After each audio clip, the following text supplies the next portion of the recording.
Bom, nós estamos hoje, é a nossa quarta ministração sobre a carta aos Efésios. Eu fiz a introdução, depois eu falei sobre as bênçãos, né, que Jesus revelou ao apóstolo Paulo, que é do versículo 3 ao versículo número, eu não lembro qual que era o versículo que eu falei, pastor, do 3 até o 10, depois foi o pastor, e agora sou eu pela quarta vez, não é isso? 1, 2, 3, quarta vez, e no próximo domingo sou eu também no número 2. Nós ainda estamos no capítulo número 1. O capítulo número 1, irmãos, ele é dividido em 3 sessões. A primeira sessão, que tem o capítulo número 1, é aquela saudação. Lembra que eu falei para vocês? Todas as cartas do apóstolo Paulo têm a saudação dele, que contém a saudação para os irmãos, e ele está fazendo menção do seu apostolado, do seu apóstolo, né? Seu apostolado. Paulo, apóstolo de Jesus Cristo, pela vontade de Deus aos santos que estão em Éfeso. Então ele está confirmando que ele é um apóstolo de Jesus Cristo. A segunda sessão do capítulo número 1 é onde ele revela todas as bênçãos espirituais e o louvor. Então a primeira sessão, o apóstolo Paulo está louvando a Deus por aquilo que Deus revelou para ele, que são essas bênçãos espirituais. E a segunda sessão do capítulo número 1, a terceira sessão é uma oração intercessória. Então agora o apóstolo Paulo, depois de ter saudado os irmãos, de ter feito menção ao seu apostolado, de ter louvado a Deus pelas bênçãos que Deus revelou para ele, agora ele está orando. Então a partir do versículo número 15, o apóstolo Paulo está orando, ele está intercedendo pelas pessoas que ele está escrevendo a carta. Isso aqui é algo muito legal e muito maravilhoso da gente entender, irmãos. O apóstolo Paulo, ele está escrevendo uma carta em direção a algumas pessoas, a uma igreja, depois ela tomou proporções, né, grandiosas, foi para muitas pessoas, né, e alcançou nós. Mas ele está orando a Deus nessa carta, escrevendo para pessoas, mas se dirigindo à pessoa de Deus. Olha o que ele diz aqui no versículo 15: pelo que ouvindo eu também a fé que há entre vós, há no Senhor Jesus, e a vossa caridade para com todos os santos, não cesse de dar graças a Deus por vós. Ele escreve às pessoas se dirigindo a Deus: eu dou graças a Deus por vós, pelo amor que vocês têm. Paulo primeiro louva a Deus pelo seu plano maravilhoso e pelas bênçãos, e na sequência começa a clamar a Deus pelos crentes que estão em Éfeso, que entregaram a sua vida a Cristo. Paulo tinha uma vida de oração. Essa é a única carta que aparece o apóstolo Paulo orando 2 vezes. As demais cartas, é muito comum o apóstolo Paulo estar orando, principalmente no começo da carta. Sauda os irmãos e ele começa a orar. Mas nessa carta específica, Paulo ora 2 vezes. No capítulo 1, que nós estamos agora, e depois no capítulo 3, que nós vamos ver mais lá na frente. O apóstolo Paulo, nesse capítulo, agora a partir do versículo número 15, ele está intercedendo, ele está orando pela vida das pessoas. Então no capítulo 1 tem louvor e oração. Irmãos, isso aqui é o básico da vida cristã. Isso aqui é o básico, é o feijão com arroz da vida cristã. Louvor e oração. E quando nós estamos falando de louvor e oração, nós não estamos falando somente nos dias que nós estamos nos cultos. Por exemplo, a nossa igreja tem culto aos domingos, tem culto às terças, tem culto na quarta, tem culto no sábado com Maria aos pés da cruz. Então isso ali tem a oportunidade do quê? Da gente louvar e da gente orar, principalmente em comunhão e com os santos. E eu vou dizer para vocês, é maravilhoso. Quando nós estamos em comunhão com os santos, a igreja reunida, é muito bom a gente orar. E a gente se empolga, né? A gente, né, pula, grita, canta. Mas o que o apóstolo Paulo está falando e está dizendo não é esse tipo de louvor e oração somente nos cultos. Isso faz parte? Faz parte. Mas a nossa vida cristã tem que levar isso para todos os lugares. Por exemplo, você está levando uma vida de louvor e oração na sua casa? Você está levando uma vida de louvor e oração no seu trabalho? Fala assim, mas Davi, mas eu vou orar no meu trabalho? Sim. Antes de entrar, na hora que está trabalhando em espírito, louvando a Deus e agradecendo a Deus. E esse é uma das coisas que gera mais trabalho na vida de um pastor.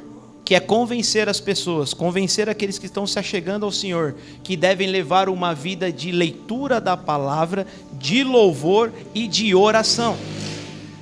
Isso é o que mais o pastor fala. Você está lendo a palavra? Você está orando na sua casa?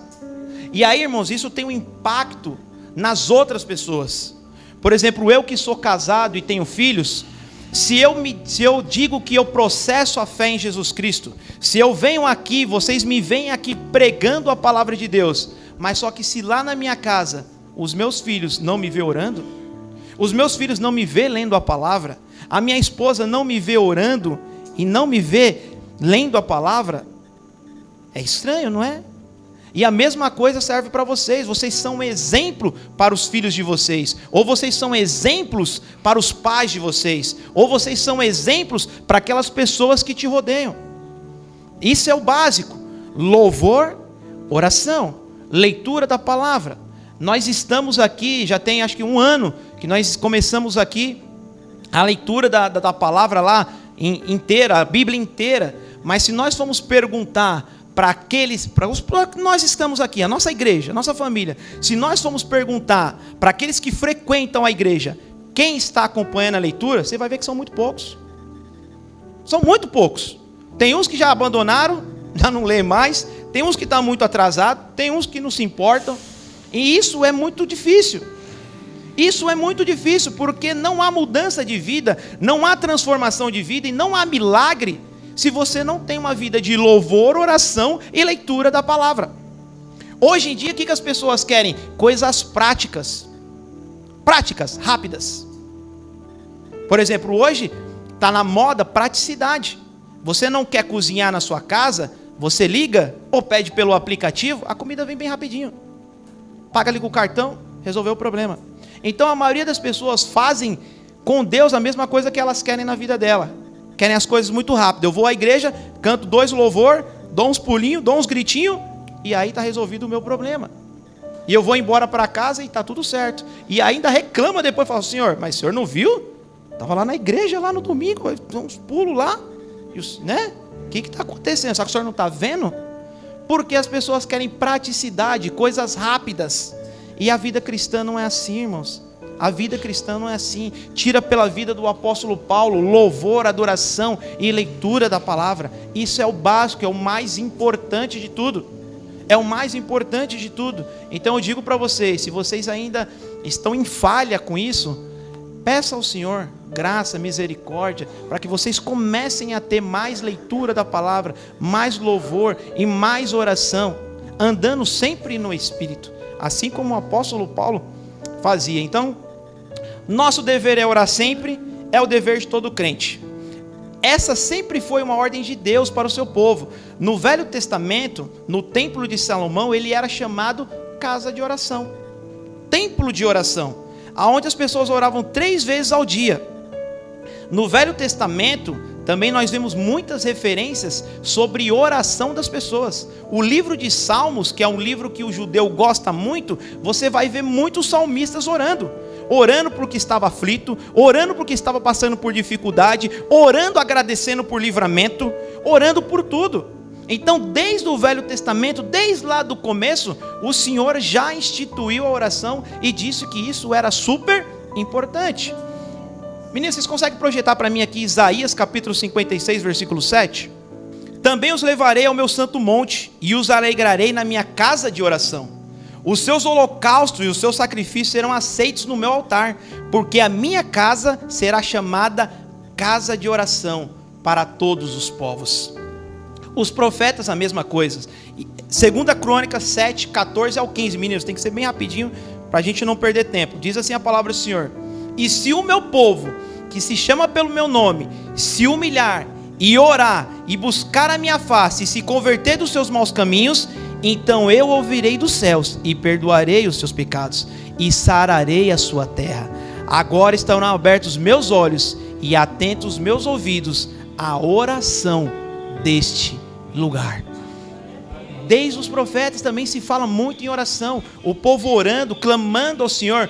Os livros históricos estão cheios de oração, livros de Juízes cheios de oração, O livro de Juízes, irmãos, ele é bem engraçado, porque você vai ver que é sempre mais ou menos a mesma coisa. O povo erra, o povo peca, o povo clama ao Senhor, o povo se arrepende e Deus perdoa. Aí começa tudo de novo.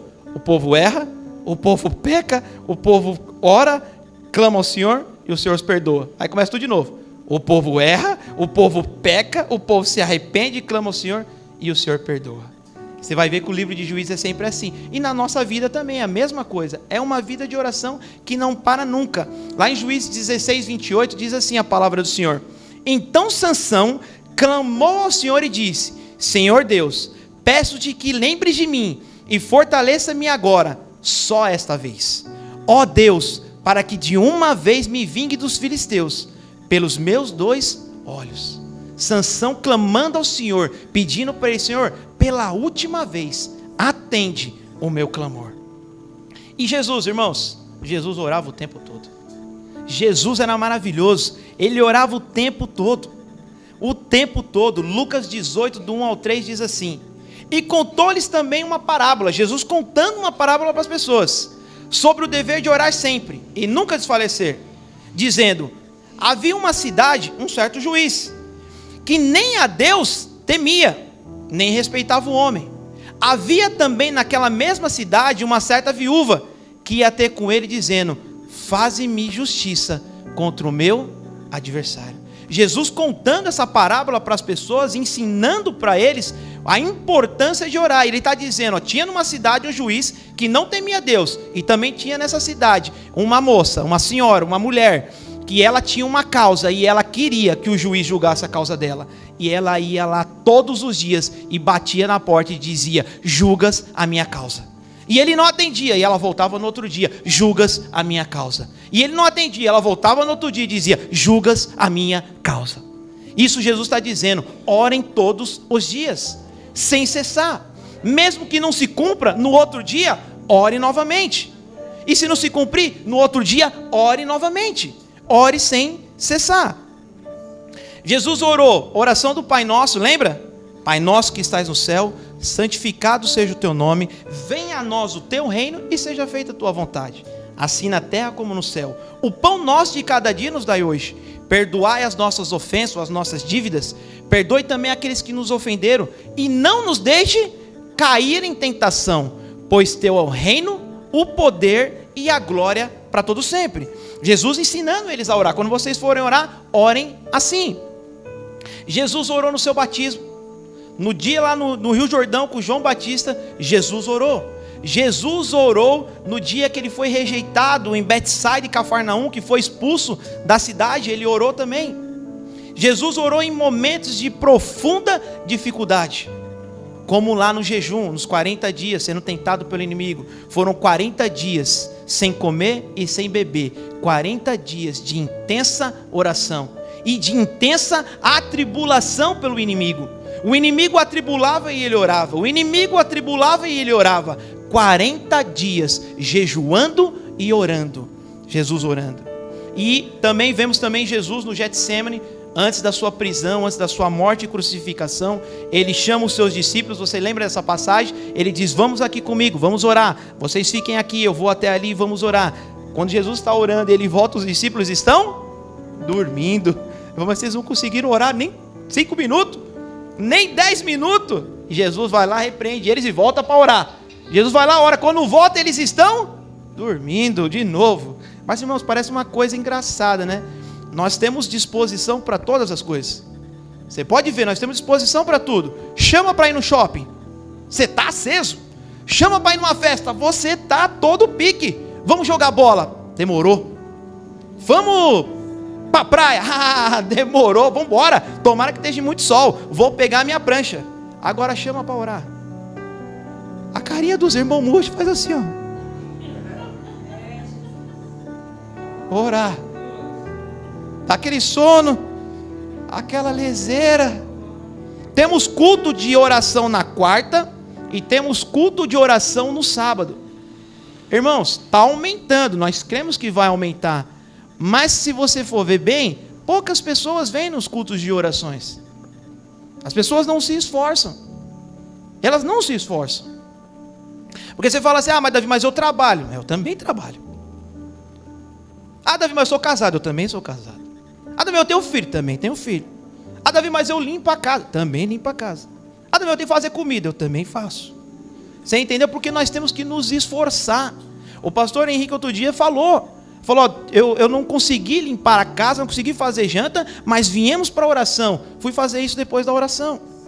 Se esforçou para estar na oração. Se esforçou para estar em comunhão com os santos. E a maioria das pessoas não se esforça. Mas para as outras coisas todas, se esforçam. E passam por cima de um monte de outras coisas. Tudo quanto é tipo de obstáculo para poder ir lá. Mas para a oração você não faz o menor esforço. Sabendo que a melhor parte, irmãos, é orar. A melhor parte é orar. Agora, o que dirá a oração nas nossas casas? O que dirá a oração nas nossas casas? Nós somos distraídos com coisas pequenas. Às vezes o nosso cansaço, jogo de futebol, série de Netflix. Contra os irmãos não aguentam mais nem falar de série de Netflix, né, irmão? Eu não sou contra o Netflix, irmão, não sou mesmo. Mas assim, eu comecei a perceber que o Netflix, ele está atingindo muito a vida cristã das pessoas. Se a gente for falar, não é só o ímpio que usa o Netflix. O povo cristão usa o Netflix também. E, não vão se escandalizar, não. Eu creio que nessa igreja aqui não acontece, não. É para as igrejas mais lá para, né, fazer igual o pastor Marcos. É do Mato Grosso para cima, né? Meus irmãos assistem cada série na Netflix, irmãos. Eu vou falar para você, meu Deus do céu. Irmão, estão cultuando o Senhor, estão assistindo cada coisa. E aí, os filhos estão assistindo. Os filhos estão participando. Aí quando depois você vai ver, você não sabe por quê. Há tantos problemas familiares. Há tanto desatino. Há tantas coisas dispareadas. É como a Miriam falou, você vê um evento como esse, reunindo um monte de gente participando, mas tem algumas coisas mais superficiais, mais tranquilas, que também afetam a vida cristã, afetam o nosso espírito e a nossa comunhão com o Senhor. E na cruz também Jesus também orou, lembra lá? Elohim, Elohim, lama sabachthani? Deus, Deus meu, por que me desamparaste? Jesus orando, prestes a morrer. Então, a vida de oração, irmãos, ela é uma vida extremamente essencial.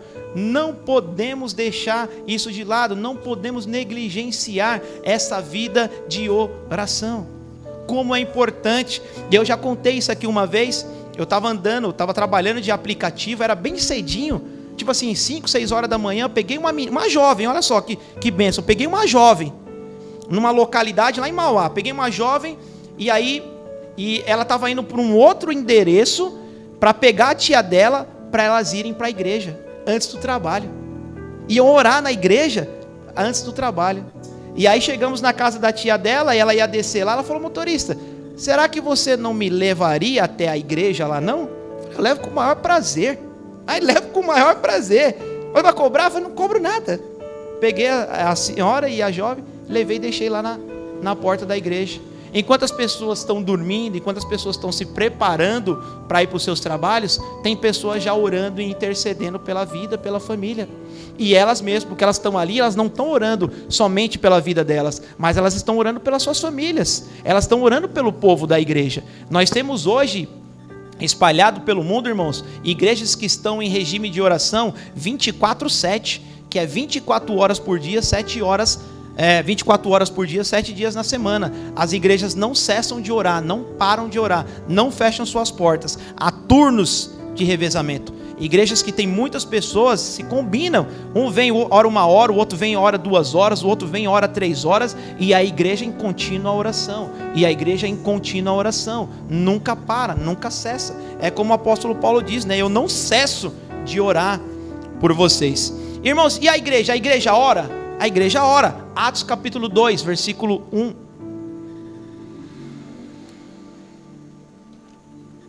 E cumprindo-se o dia de Pentecoste, estavam todos reunidos, ou todos concordadamente no mesmo lugar. E de repente veio do céu um som, como um vento veemente e impetuoso, e encheu toda a casa em que estavam sentados. Jesus deu uma orientação, falou: vão lá, fiquem reunidos, esperem, aguardem. E eles estão ali.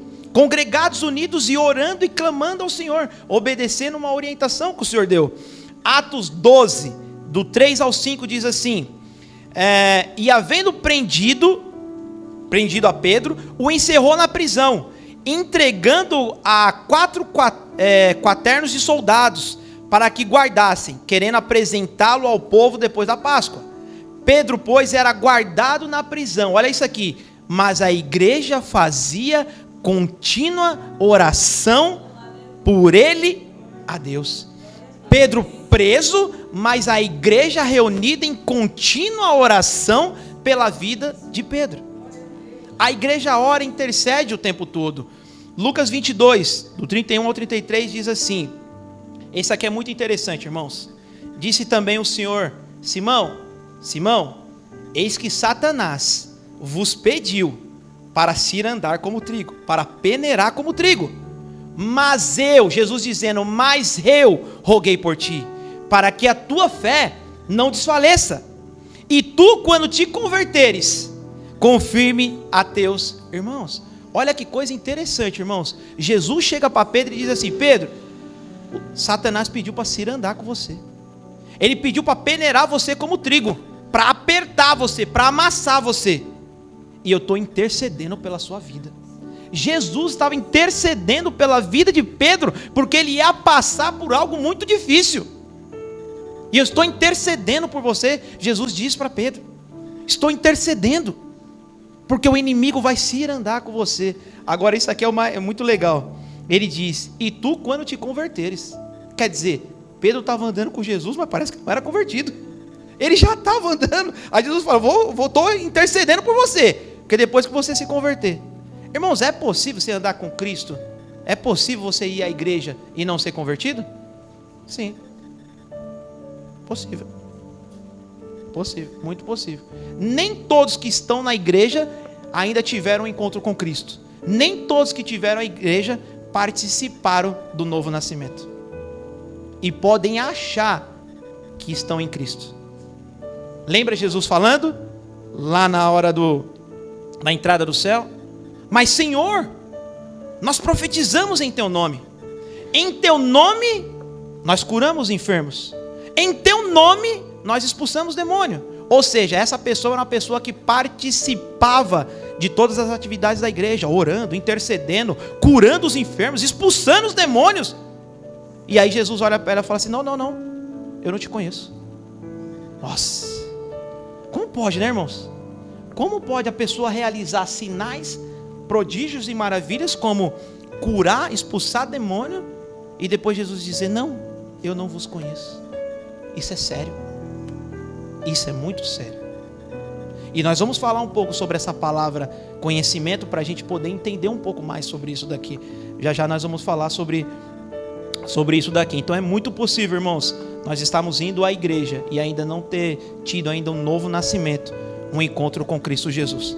Quais seriam os motivos que nós deveríamos ter para orar? Nós devemos orar por tudo, irmãos, por tudo. Para sair de casa, para voltar para casa, para ir para o trabalho, para poder arrumar namorado ou namorada, emprego ou não emprego, tudo nós deveríamos orar. Mas existem algumas coisas que a gente deveria dar ênfase, e uma dessas a gente falou, que seria as tentações da carne. O próprio Jesus disse lá na oração modelo dele, né? E não nos conduz à tentação, mas livra-nos do mal, porque o teu reino, o poder e a glória para sempre. Irmão, ser tentado não é pecado, tá? Todo mundo sofre tentação. O problema é quando você cede ao pecado. Mas está sendo tentado, ore ao Senhor. Ore ao Senhor. Tem algo que eu escutei uma vez, e isso é muito difícil de acontecer no nosso meio. Você imagine assim: eu sou casado com a Roberta, já tenho 18 anos de casado com ela. Mas vamos imaginar que eu tivesse no meu trabalho, fazer igual o pastor Cláudio Duarte fala, né? Se eu tivesse lá no trabalho uma dona muito bonita, e essa dona começasse a dar em cima de mim, seria uma tentação. O correto seria eu orar por essa tentação e ainda me abrir com a esposa, com a Roberta, e dizer: linda, tem uma dona muito bonita lá no trabalho que está dando em cima de mim. O que vocês acham, irmão? Daria certo? Não daria certo, mas deveria dar. Deveria dar. Porque eu estou falando que eu estou sendo tentado. Eu não falei que eu estou traindo ela. E eu estou pedindo ajuda dela para orar, por interceder, para que isso passe. Para que essa dona saia do caminho. Não é verdade? É verdade. A gente tem que desenvolver essa relação de maturidade com os nossos cônjuges. De poder falar essas coisas. Certo, pastor? Certo. E a mulher a mesma coisa. Se a mulher chegar para você e falar, né, amor, tem um rapaz lá tem um cara lá no trabalho, lá, um enviado de Satanás lá, um cara forte, olhos azuis, né, amarrado em nome de Jesus, né? Mas a gente tem que orar por isso, né? Então, nós temos que orar para não cair em tentação, né, irmãos? Mas brincadeira fora a parte, temos que orar. Outra coisa, irmãos, Mateus 26:41 diz assim a palavra do Senhor: vigiai e orai, para que não entreis em tentação. Na verdade, o espírito está pronto, mas a carne é? O espírito está? Mas a carne é? Então nós temos que orar o tempo todo, porque a carne, irmãos, a carne não se converte. A carne não aceita Jesus Cristo de jeito nenhum. O espírito pende para um lado e a carne pende para o outro. Então, se você não ora, se você não alimenta o espírito para ele sobressair sobre a carne se sai sobre o espírito. Entendem isso? É como se você tivesse, por exemplo, 2 cachorros. Um cachorro aqui e um cachorro aqui. Um é o espírito, outro é a carne. Você tem que dar mais alimento para o cachorro do espírito, para que o cachorro da carne morra. Se você der mais alimento para o da carne, do espírito morre. Então, com a nossa vida é assim. Temos que alimentar o espírito, porque a carne, irmãos, a carne está perdida, não tem jeito. A carne é complicada.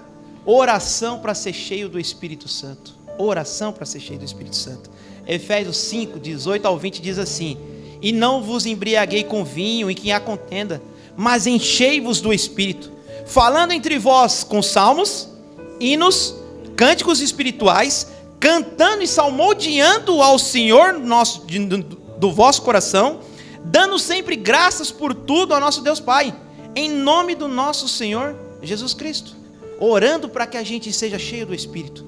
Haja sempre na nossa boca salmos, hinos, louvores e adoração. Sempre.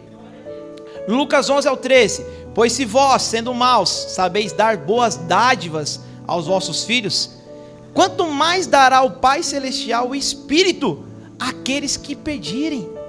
Se nós que somos pais, os nossos filhos vêm e pedem pão para a gente dá pedra? Eles pedem peixe, nós damos serpente? Não, nós damos coisas boas. Então Jesus está dizendo, se vocês são maus, conseguem dar coisas boas para os seus filhos, imagine o Pai Celestial. Se vocês estão pedindo o Espírito Santo, se ele não vai dar de prontidão. Então um dos motivos da oração também é ser cheios do Espírito Santo. Tentação, ser cheio do Espírito Santo. O Espírito Santo é dado pela oração. A plenitude do Espírito é dada pela oração. Não tem outro caminho. Quando deixamos de orar, deixamos todas essas coisas para trás. Deixamos de contribuir para o avivamento e a edificação da igreja. Damos maus exemplos para os nossos filhos e irmãos, pois nunca nos vê orando, e sobrecarregamos aqueles que oram. Sabe quando a gente fala, por exemplo, o pastor, a Mônica deu o recado, né? Que o pastor está convocando os intercessores para orar antes do culto. Quem é intercessor aqui? Todo mundo deveria ser intercessor. Não existe só o intercessor como ministério. Todos nós deveríamos estar aqui intercedendo pelo culto. Todos nós deveríamos estar intercedendo para que mais pessoas venham aos cultos, para que mais pessoas ouçam a palavra, para que no momento da palavra haja cura, haja restauração, haja salvação. Todos nós somos intercessores. Não há um ministério específico e fechado para isso. Eu sei que tem as irmãs, tem, mas todo mundo deveria interceder. Todo mundo deveria interceder, porque senão a gente cai naquilo. Você veio para a igreja para quê? O culto para você é para quê? Você já se perguntou, por que você veio no culto? Para quê? A gente vem no culto para ver os nossos amigos? A gente vem no culto para a gente vestir uma roupa bonita, né? Desfilar, fazer amizade. Não. A gente vem ao culto para glorificar o nome do Senhor, para clamar por vidas, para clamar por famílias. Então nós deveríamos estar intercedendo por isso.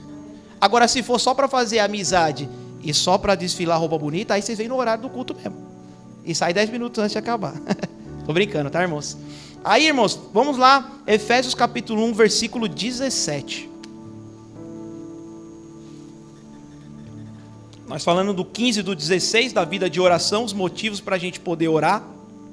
E o apóstolo Paulo estava orando, certo? Aí no 17 ele diz assim, ó: para que Deus, de nosso Senhor Jesus Cristo, o Pai da glória, vos dê em seu conhecimento, diga conhecimento, o espírito de sabedoria e revelação. Isso daqui é maravilhoso, irmãos. Você sabe que a palavra conhecimento, quando ela aparece na Bíblia, a Bíblia ela foi traduzida do hebraico e do grego. Então, tanto tem a Bíblia em hebraico como tem no grego. Essa palavra conhecimento, no hebraico e no grego, elas têm significados diferentes. Por exemplo, o conhecimento no hebraico vem de experimentar, vem de participar, vem de intimidade. Vou dar um exemplo para vocês. Lá em Gênesis diz assim: então Adão conheceu a Eva. Esse conheceu não é aquele que, ele passou lá, oi Eva e tal, conhecia. Não, não é. Os irmãos sabem o que aconteceu aqui, Adão conheceu a Eva. Ele teve intimidade com Eva. Então, no hebraico, conhecimento vem de intimidade, vem de experimentação, vem de participar. E no grego já é diferente. O conhecimento vem por aquilo que a gente mais sabe mesmo, é o conhecimento, é a informação, é a parte pedagógica. Entendeu? Então no hebraico de intimidade e no grego ele vem de informação. Agora o apóstolo Paulo está orando para que os crentes de Éfeso e os crentes de hoje, eles tenham conhecimento. Qual conhecimento que ele está falando? De intimidade ou de informação? Os dois. Os dois. Porque nós conhecemos a Deus e sabemos todas as coisas de Deus através da informação, daquilo que é pregado, daquilo que é ensinado, mas nós conhecemos a Deus também através da intimidade. Vocês sabiam disso? As duas coisas andam juntas. As duas coisas andam juntas. Vocês já ouviram falar de uma palavrinha chamada epistemologia?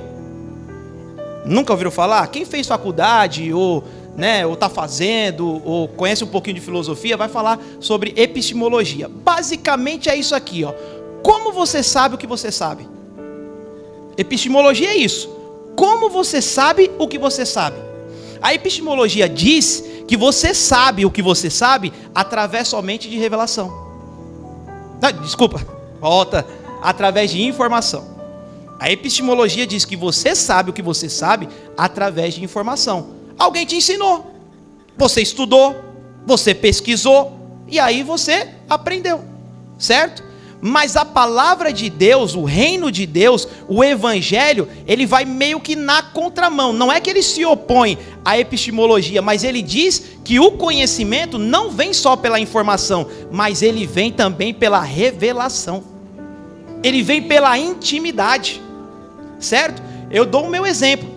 Eu leio a Bíblia, irmãos, desde os meus 12, 13 anos de idade.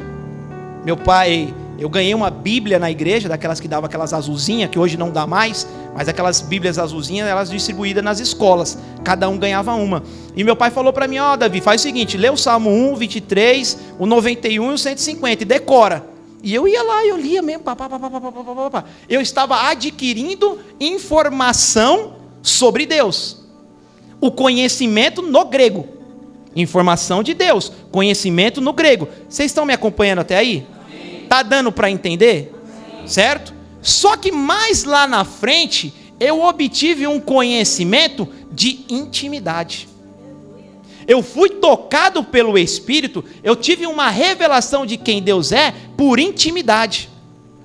E eu creio que isso aconteceu com todo mundo.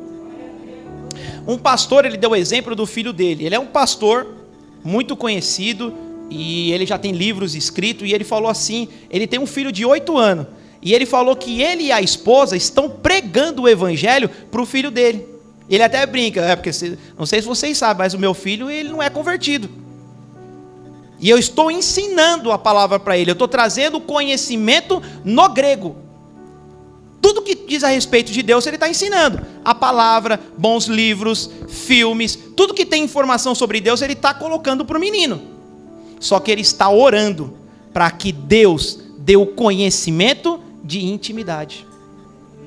E isso nós não podemos fazer pelos nossos filhos nem pelas pessoas. Nós podemos orar, mas quem dá esse conhecimento, essa intimidade, é Deus. E o apóstolo Paulo está orando aqui por isso.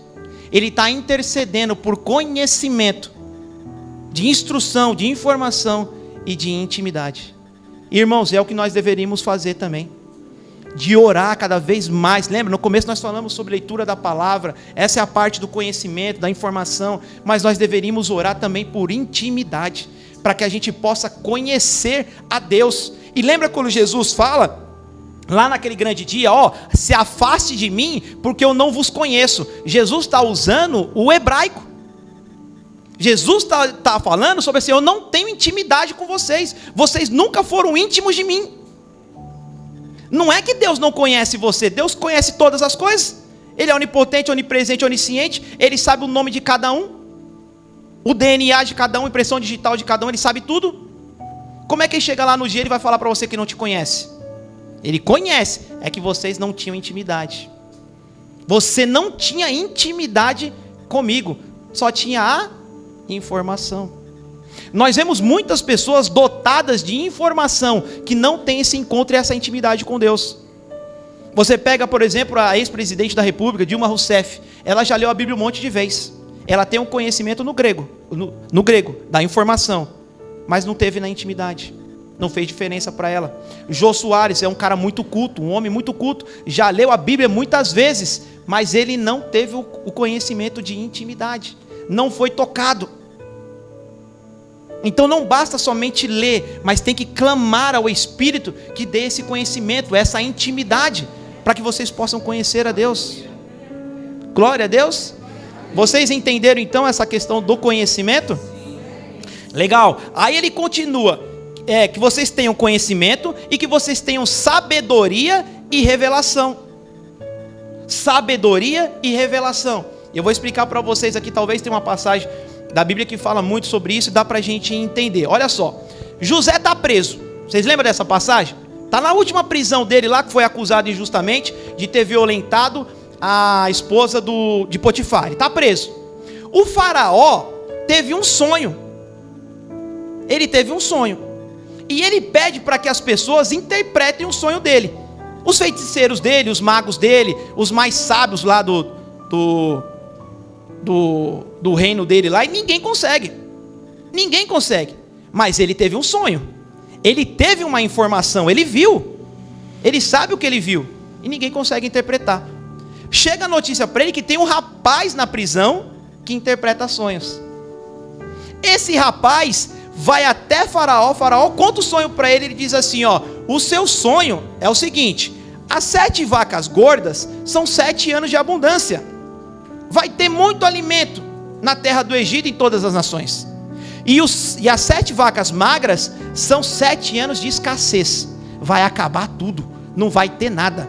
Todo mundo vai perecer, no Egito e nas outras nações. Ele teve uma revelação. Foi o que Faraó não teve. Ele viu, mas não soube interpretar, não teve a revelação. E aí o Faraó fala assim, tá bom, você interpretou, você me disse. Me diz agora o que eu faço. E agora é que vem a sabedoria. Ele fala, você vai fazer o seguinte: você vai fazer assim, assim, assim, assim, assim, assim, e assim, assado. Ou seja, a revelação é uma visão que Deus nos dá para entender as coisas, e sabedoria é uma habilidade que Deus nos dá para lidar com essa revelação que Ele nos deu. Entenderam? E aí, irmãos, é muito engraçado que quando eu venho de uma família cristã, de evangélicos, né, de uma determinada igreja, e aí toda hora eles falavam, o irmãozinho lá na igreja revelou minha vida, o irmãozinho lá revelou, o irmão lá revela. Eu falei, meu Deus, é o ministério Kodak, eles revelam tudo, né? Sai revelando tudo, os irmãos revelam tudo.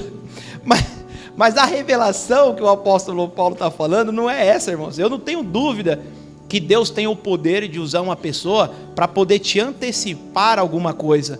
Mas às vezes as pessoas aumentam, né? Fazem um negócio assim meio esquisito, né? Sobre essa questão de revelação. Mas o apóstolo Paulo, ele está falando sobre essa revelação e essa sabedoria daquilo que ele mesmo já falou no capítulo 1. Lembra? Bendito Deus e Pai do nosso Senhor Jesus Cristo, o qual nos abençoou com toda a sorte de bênçãos espirituais nas regiões celestiais em Cristo Jesus. Ele está falando das bênçãos espirituais. Quais são as bênçãos espirituais? São 5.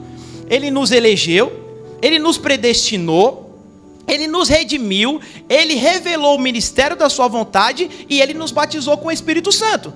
Ele nos selou com o teu Santo Espírito. E agora Ele está orando para que os irmãos em Éfeso tenham sabedoria e revelação para lidar com tudo isso que Ele já explicou. Está entendendo? Vocês estão me acompanhando até aqui? E o pastor Henrique falou sobre esse último, né? Do selo do Espírito Santo, né?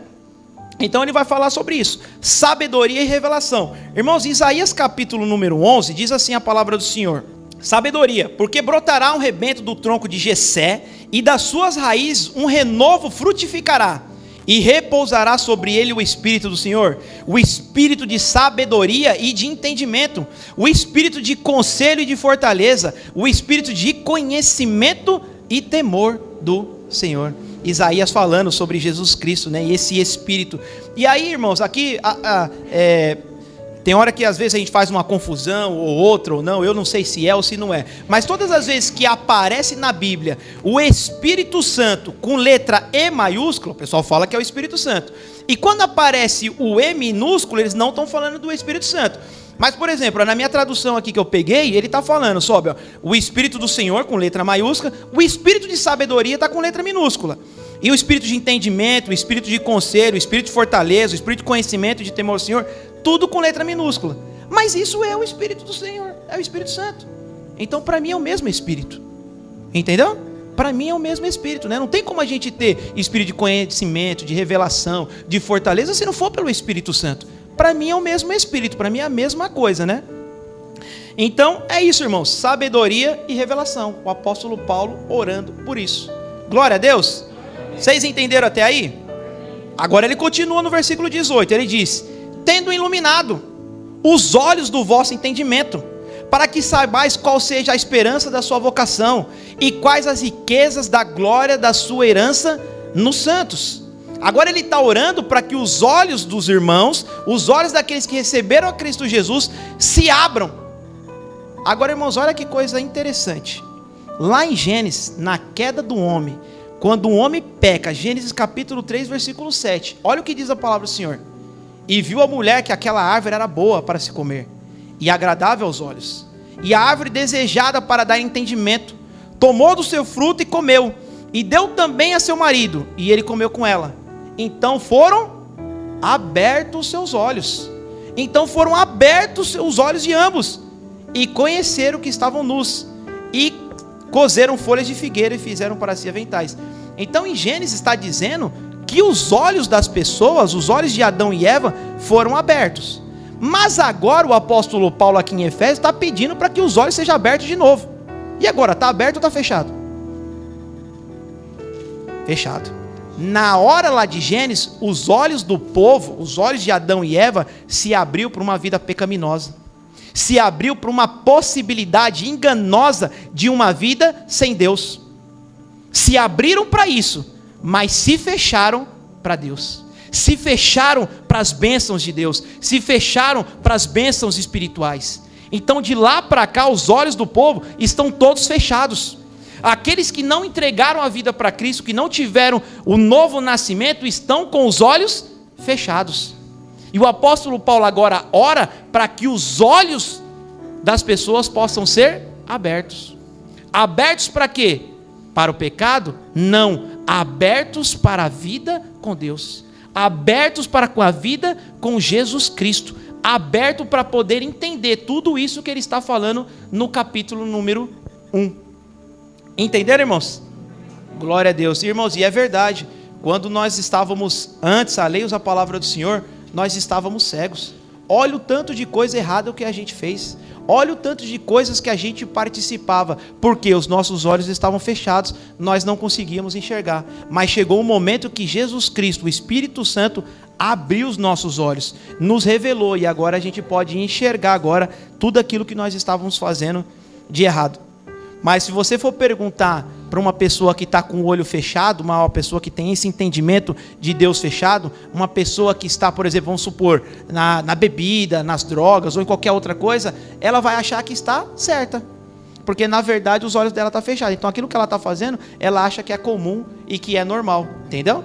Ela só vai perceber isso quando o Espírito Santo de Deus tocar e os olhos dela forem abertos. Glória a Deus. Glória a Deus. E aí ele continua, né? Tendo iluminado os olhos do vosso entendimento, para que saibais qual seja a esperança da sua vocação e as riquezas da glória da sua herança nos santos. No 19, e qual a sobreexcelente grandeza do seu poder sobre nós, o que cremos, segundo a operação da força do seu poder. Esse versículo aqui, irmãos, ele é um pouquinho complicado. Eu vou ler ele aqui um pouquinho mais devagar, porque ele tem muitas palavras um pouco difíceis para a gente entender. Então, ó, no 19 ele diz assim: e qual a sobreexcelente grandeza do seu poder sobre nós, os que cremos, segundo a operação da força do seu poder. O que acontece aqui, irmãos, com o apóstolo Paulo é o seguinte: o apóstolo Paulo usou todas essas palavras para falar de uma única coisa: o poder de Deus. Ele usou todas essas palavras difíceis para falar sobre o poder de Deus. O apóstolo Paulo, ele era uma pessoa hiperbólica. O que é uma pessoa hiperbólica? É aquela pessoa que aumenta as coisas. Lembra que tinha aqui um comediante que fala, né? Eu aumento, mas eu não invento. São pessoas que aumentam. Vocês conhecem pessoas assim? Né? Por exemplo, o meu filho Tiago é assim.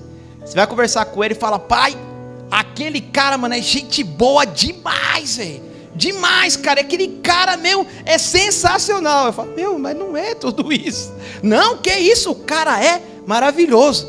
E aí quando eu dava a risada dele, quando o Daniel começou a tocar, eu estava tocando, aí ele voltava no carro falando: nossa, pai, o Daniel toca muito, velho. O Daniel toca pra caramba. Eu falei: nossa, mas aí começou agora. Não, ele toca muito, meu, ele destrói a bateria, ele destrói no louvor. Ele destrói. Aí às vezes passa um carro na rua, né? Um carro rebaixado, ou uma moto, e fala: nossa, mano, dá uma olhada, mano, aquela CB500. Nossa, mano, que louco. Nossa, é cara que aumenta muito. E o apóstolo Paulo, ele está fazendo a mesma coisa. O apóstolo Paulo está fazendo a mesma coisa. Ele está querendo aumentar, mas não como o Tiago, porque o aumento que ele está fazendo é verdadeiro, é correto. Ele está dizendo sobre o poder de Deus. Então ele está usando 4 palavras aqui no grego, que eu vou falar para vocês, para aumentar esse poder de Deus. Ele está usando a palavra dunamis, ele está usando a palavra energeia, ele está usando a palavra ichus e katos, para poder falar desse poder de Deus. Então ele está falando, ó, a sobreexcelente, a grandeza, a operação e a força do poder de Deus. Ele está orando para que a gente conheça esse poder de Deus. E qual é esse poder de Deus? Ele continua: que manifestou em Cristo, ressuscitando dos mortos e pondo à direita nos céus. O poder que ele está falando e que ele está aumentando é o poder que fez Jesus Cristo ressuscitar dentre os mortos. Lembra que nós pregamos aqui sobre ressurreição? Então, há um poder que ressuscita as pessoas, mas essas pessoas que foram ressuscitadas depois provaram da morte de novo. Agora Jesus Cristo não. Esse poder que ressuscita as pessoas, ressuscitou a Cristo Jesus e manteve ele vivo até hoje, glorificado. Então o apóstolo Paulo tem uma revelação desse poder, ele não sabe como descrever, ele não encontra palavras para descrever, e aí ele começa a aumentar a sobreexcelente, a força, a grandeza, é hiper, é grande, é mega do seu poder, que ressuscitou dentre os mortos. E o apóstolo Paulo era maravilhoso, irmão, sobre isso. Ele teve algumas revelações, alguns insights de Deus, que aí realmente ele não encontra palavras. Lembra daquela palavra, daquela passagem que ele fala assim: eu conheço um homem, que se no corpo ou fora do corpo eu não sei, foi arrebatado até o terceiro céu, e ele viu e ouviu coisas inefáveis, que ao homem nem é lícito nem dizer. Você sabe o que é inefável, o significado de inefável? Eu não encontro palavras, não tem palavras. Ele está dizendo assim, eu vi coisas que eu não tenho palavras para descrever.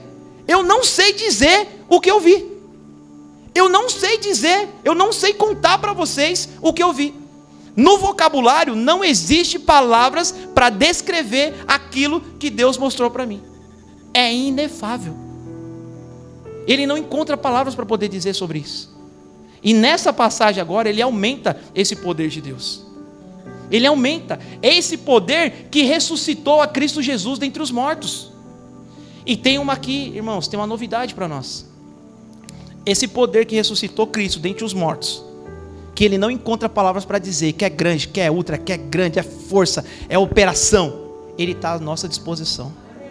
Esse poder é o que opera em nós. Esse poder que ressuscitou a Cristo dos mortos é o mesmo poder que fez você e eu aceitar a Cristo Jesus. Vocês sabiam disso? A palavra de Deus lá em Romanos vai dizer que nós estávamos presos nos nossos delitos e pecados e mortos nos nossos pecados. Você sabe o que é isso? Faz um teste um dia. Vai no cemitério, aquele caixão que tiver lá, ali, no meio, vai lá e prega o evangelho para ele. O cara que está morto lá, chega lá e começa a pregar que Jesus é bom, que ele é pecador, que ele precisa se arrepender, que Cristo pode mudar a vida dele, que Deus deu o seu único filho para que ele pudesse ter vida. Prega o evangelho para ele, para você ver. Ele não vai ter nenhum movimento, estático, parado. Ele não vai se mover. E a mesma coisa éramos nós. Nós estávamos igual aquele morto. Você vai nos velórios, o cara está morto, ou a mulher está morta, a pessoa vai em cima dela, ali chorando, com muito sentimento, com muito amor, as lágrimas escorrem, cai por cima do morto, e qual que é a reação dele? Nada, zero, frio, estatalado, não se mexe, está morto, mortinho da Silva. A mesma coisa era nós. Nós éramos igualzinho a esses mortos, estatalado, frio. E aí vem um dia, alguém prega o evangelho para nós. E o poder que ressuscitou a Cristo dentre os mortos é que ressuscita nós. É que nos acorda, que abre os nossos olhos e que nos enche de vida, para que agora a gente ande em novidade de vida. É esse poder que o apóstolo Paulo está falando, que opera nas nossas vidas. E a gente às vezes, irmãos, nem sabe que tem esse poder. Não que nós temos esse poder, mas que Deus deu esse poder para nós. Que Deus deu esse poder para nós. Nós andamos hoje sobre esse poder. Não é pouco poder, irmãos. É muito poder. Você tem noção do que é ressuscitar uma pessoa dentre os mortos? E manter essa pessoa viva até hoje? 2021 anos depois. Cristo vivo. É muito poder, não dá para descrever. Eu não consigo descrever e não consigo imaginar. Fica igual o apóstolo Paulo, sem palavras, inefável. E é esse poder que opera em nós, que manifestou em Cristo, ressuscitando dos mortos e pondo a sua direita nos céus. Esse mesmo poder subiu Cristo Jesus até os céus, depois à direita de Deus Pai Todo-Poderoso, acima de todo principado, de todo poder e potestade, domínio, e de todo nome que se nomeia, não só nesse século, mas também no século vindouro.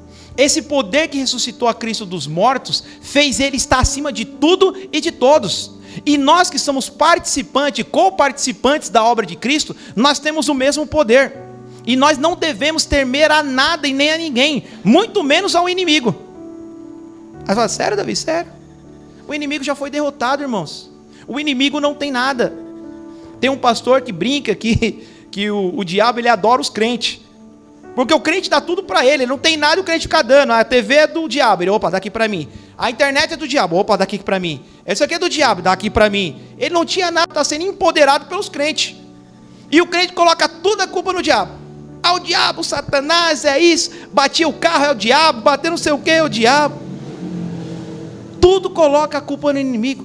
O inimigo já foi vencido. Não tem mais como ele fazer nada com aqueles que estão em Cristo Jesus. Lembra? As obras do diabo e do inferno não prevalecerão contra a igreja de Cristo Jesus. Nós somos mais do que vencedores em Cristo Jesus. Outras pessoas acham que vai ter uma... E as pessoas acham que o inimigo está em pé de igualdade com Deus. Que ele é igual a Deus, que ele está em todos os lugares, sabe de todas as coisas, pode todas as coisas. Isso é só Deus. Deus é onipotente, onipresente, onisciente. O diabo não. O diabo não. O que o diabo consegue fazer, irmãos, é contar mentira para nós, para que a gente caia nesse engano e comece a desobedecer a Deus. Mas ele já está vencido. Não vai haver uma briga entre o diabo e Deus, porque eles são de categorias diferentes. Lembra lá da luta MMA? Você já viu um peso pesado lutar com peso pluma? Não luta, por quê? São categorias diferentes, não dá certo. O cara que é peso pesado vai amassar o pluma. É uma coisa que pegar o Dean, o Aldair grandão e colocar para lutar contra a Yasmin. Não vai dar nem nega. Tem chance. É a mesma coisa. Deus não vai lutar contra o inimigo, porque Deus é criador de todas as coisas e o inimigo é criatura. Então não está em pé de igualdade. Deus está acima de tudo e de todos, principalmente do inimigo. E se Deus está acima de tudo e de todos, nós estamos com Ele, sentados nas regiões celestiais em Cristo Jesus, e todas as coisas estão debaixo dos nossos pés. Aleluia. Enfermidades, problemas, mas nós temos que saber desse poder. Nós temos que ter uma vida de oração, nós temos que ter uma vida de santificação, para que esse poder opere nas nossas vidas. E aí olha só, irmãos, lá em Hebreus capítulo 2, versículo 14 e 15, tem uma passagem que diz assim, ó: e visto como os filhos participam da carne e do sangue, também ele participou das mesmas coisas, para que pela morte aniquilasse o que tinha o império da morte, isto é, o diabo. Jesus Cristo já operou, já destituiu a morte, e livrasse todos os que, com medo da morte, olha só que importante, e livrasse todos os que com medo da morte estavam por toda a vida sujeitos à escravidão, ou sujeitos à servidão. O maior medo das pessoas, irmãos, é morrer. As pessoas têm medo de morrer, as pessoas correm para fazer suas coisas porque acham que vão morrer. Eu tenho que estudar, eu tenho que casar, eu tenho que fazer um monte de coisa porque a vida vai passar rápido e eu vou morrer. Mas Hebreus está dizendo que Cristo já matou a morte, já tirou essa escravidão de nós. Então nós não temos mais medo da morte, nós não somos mais escravos dela, porque Cristo já resolveu esse problema. Nós não vamos morrer mais, mas nós temos a vida eterna em Cristo Jesus. Nós temos um poder sobre as nossas vidas. E aí nós ficamos ansiosos nessa vida por as coisas. Todas as vezes que nós vamos orar, faz aí uma reflexão sobre as suas orações. Se você toda hora não ora somente pelas suas necessidades, eu quero emprego, eu quero saúde, eu estou com problema, resolve meu problema, resolve meu problema, resolve meu problema, resolve meu problema. Eu não digo para vocês que isso é errado. Se uma pessoa está desempregada, ela vai pedir para quem? Ela vai orar a Deus por emprego, é claro, é óbvio. Mas contudo, se você está orando por emprego, Senhor, eu estou desempregado e necessito de um emprego. Mas contudo, eu dou graças ao Senhor pela vida do seu Filho Jesus Cristo, que já me abençoou com tudo. E mesmo que o Senhor não me dê um emprego, eu sou grato ao Senhor. E olha a oração do apóstolo Paulo, irmãos, intercedendo pelas pessoas. Você não vê aqui ele fazendo nenhuma petição sobre a necessidade dele, preso, desamparado, sem ninguém. E nós só nos preocupamos com nós mesmos. Nós só nos preocupamos com o nosso inimigo, com o nosso umbigo. Há uma passagem da Bíblia que diz que quando a gente vem na ceia, eu não me lembro agora dessa passagem, quando a gente vem na ceia, a gente come ela antecipadamente. Nós estamos na ceia, a ceia é um momento de comunhão, a ceia é um momento da gente estar reunido junto com os santos, de orando e intercedendo para as pessoas, mas a gente vai lá e come a ceia antecipadamente, porque a gente só pede para nós, para o eu, eu, e a gente pouco se compadece de um irmão. Na maioria das vezes, nós temos o conhecimento da vida dos irmãos, porque nós somos intrometidos ou enxeridos? Não, porque nós estamos juntos, acabamos conhecendo.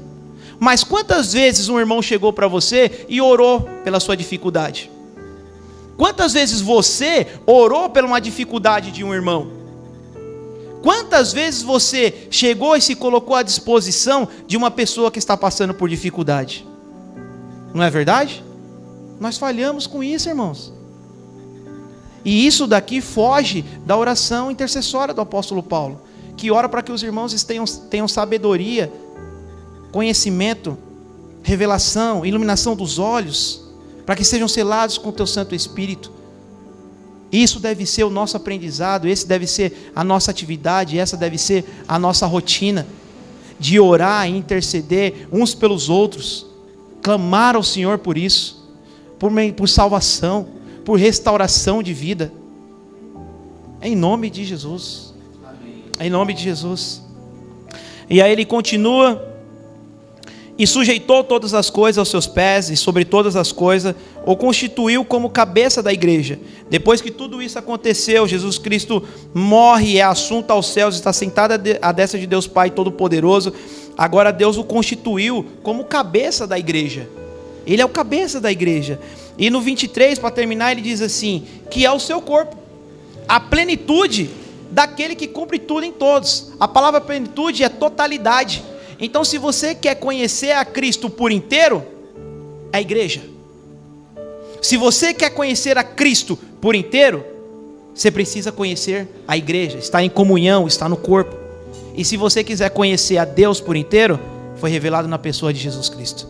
Jesus Cristo é o caminho, a verdade e a vida. Ninguém chega ao Pai a não ser por Cristo Jesus. Mas a plenitude de Cristo está na igreja. Está na igreja. Quando nós oramos, quando nós entendemos, quando nós nos perdoamos, quando nós nos importamos com o próximo, o Evangelho é isso. Vida de oração, vida de adoração, para o coletivo, para a comunhão, para a igreja e para as famílias. Glória a Deus, irmãos.